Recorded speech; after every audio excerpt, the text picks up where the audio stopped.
This week on Ultimate Outdoor Adventures TV.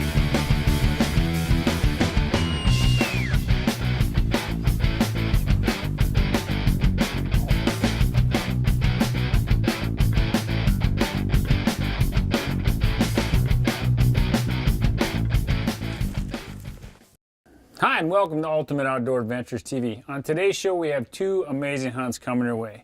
And when I talk about amazing, I'm not always talking about coming out with animals in your hand. But we don't get to do a lot of elk hunting because of our schedule and time. And these last couple of years, we were fortunate enough to go on a couple of them. And the first one you're going to see, even though we didn't come out with any blood on our hands, it was one of the most amazing, toughest trips we've ever been on. And on the second hunt, which I took this past year, was one of the best elk hunts I've ever been on without killing anything. So stay tuned for two great shows coming your way. Well, on this first episode, you're going to be joining Kurt and I on September 15th, 2017, when we head out to Montana. Now, pretty much everybody in the Midwest was in a drought, including Montana. But that all changed on our trip out there. It was raining all the way out to Billings, and once we got closer to the mountains, everything turned to snow, which made a game changer for us on this hunt.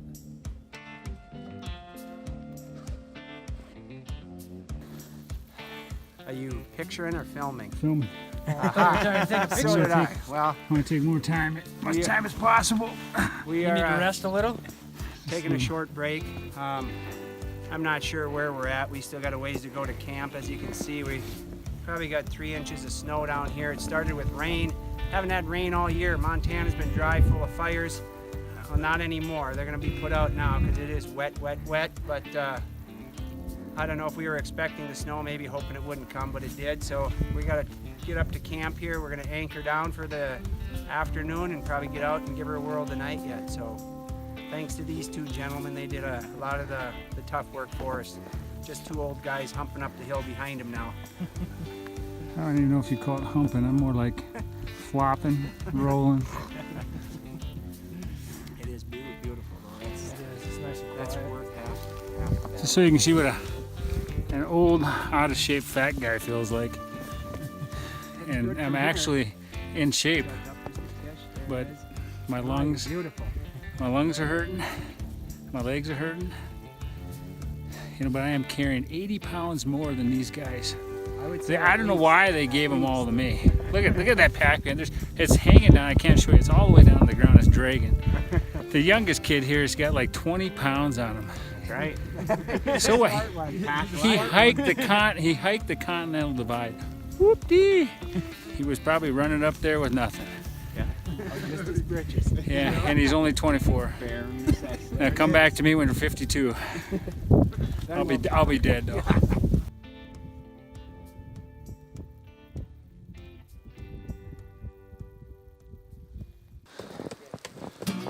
Look at that, we got a mountain man up here. His name is Jeremiah Johnson. Let there be fire. If the camera's shaking, it's because I'm shaking. Here's our camp. Starting to get some heat off that old girl.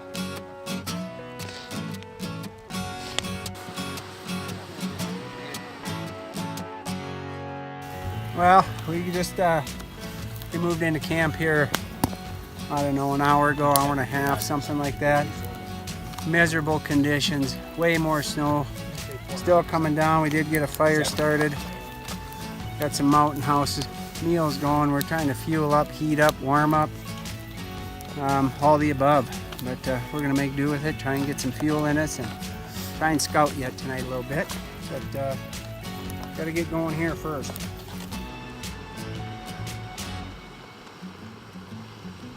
Well, we got up here, it's day one, it's Friday. Miserable day. Snow, a lot of snow. We weren't planning on all this.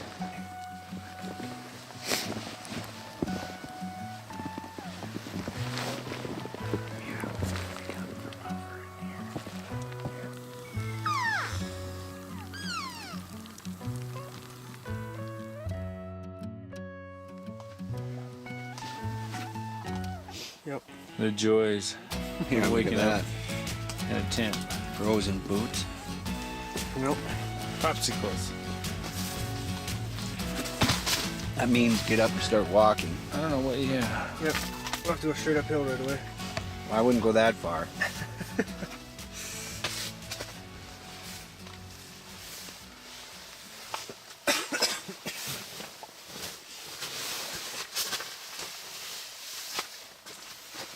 Breakfast in bed there, Kurt? A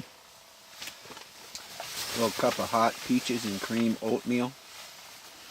At least it's hot. Rob's boots are froze, so I'm sure all of ours are, but tent's all frosted up on top. Just heated up a cup of coffee for John and some oatmeal, and Rob, I think, is having a bar. Now we're gonna have to. We had some good activity last night, a little bit for what we're dealing with here, but we're gonna go try and punch through the snow this morning and see if we can't find those bulls again.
Well, it was our plan to spend 5 days on the mountain, but Mother Nature had a different idea.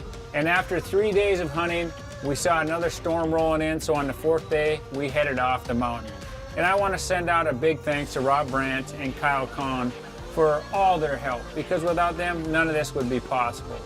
And even though Kurt and I didn't kill an elk, it was one of the coolest trips we've ever been on, and it will definitely go down as our hardest trip ever.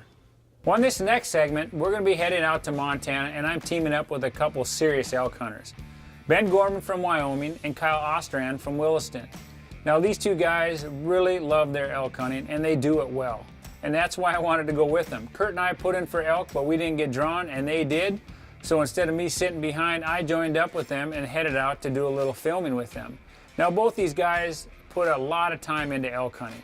And last year, they both killed elk on the same day that were absolutely amazing. Kyle was out in Utah, and he chased the same bull for 19 days before he killed it. That's right, 19 days. And he scored 410. I want to say he's the number 4 bull out in Utah with archery equipment. And the same day while he was doing that, Ben was out in Wyoming, and he shot a 385 with his bow, number 7 in the record books. So these guys know what they're doing.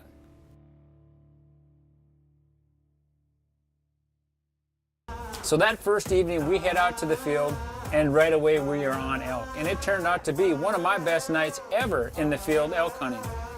We saw 5 different bulls, probably 30 some cows, and bulls were screaming left and they were screaming right. All I know is that this old guy was huffing and puffing trying to keep up with these 2 young guys.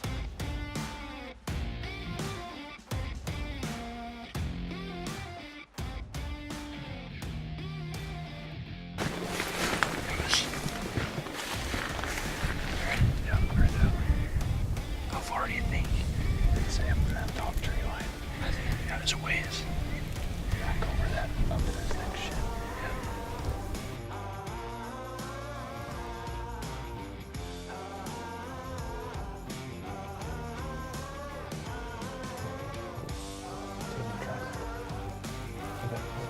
Let's just stay down from the skyline as best we can.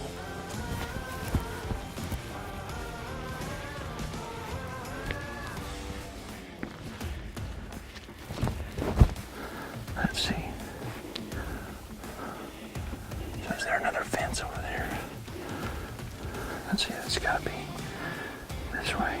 Yeah, so that's, yeah, can't cross that fence. We can go, we got a ways we can go west yet.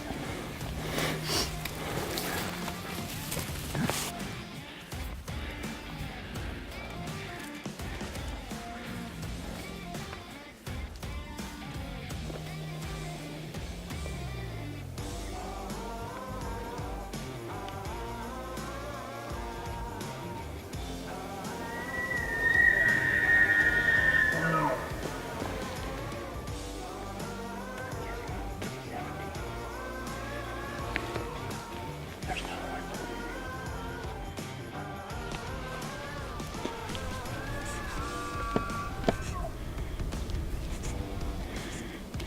Storm wind all over.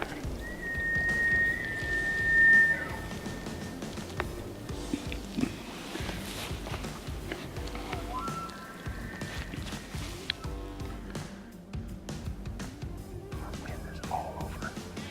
Gosh dang.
Well, like always, I'm on a schedule. I had 4 days and that was it. So on the first evening, it was absolutely amazing. Well, then the next couple days were pretty quiet. But then the last morning that I had to hunt, Kyle and I headed out and we went to an area where he was looking at on onX Maps and thought it was going to be a good area. And sure enough, it was. I got out to get the first gate, I heard a bugle. I got out to get the second gate about a mile in, I heard another bugle. So we were off and running.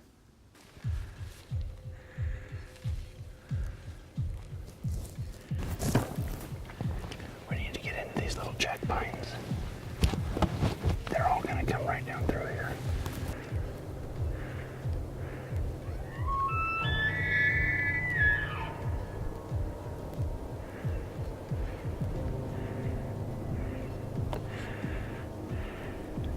We gotta get some cover.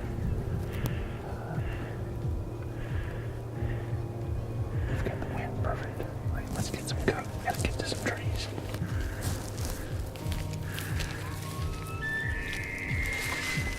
They're kind of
Well, like all bow hunting, sometimes you win, sometimes you lose, and it's a game of inches.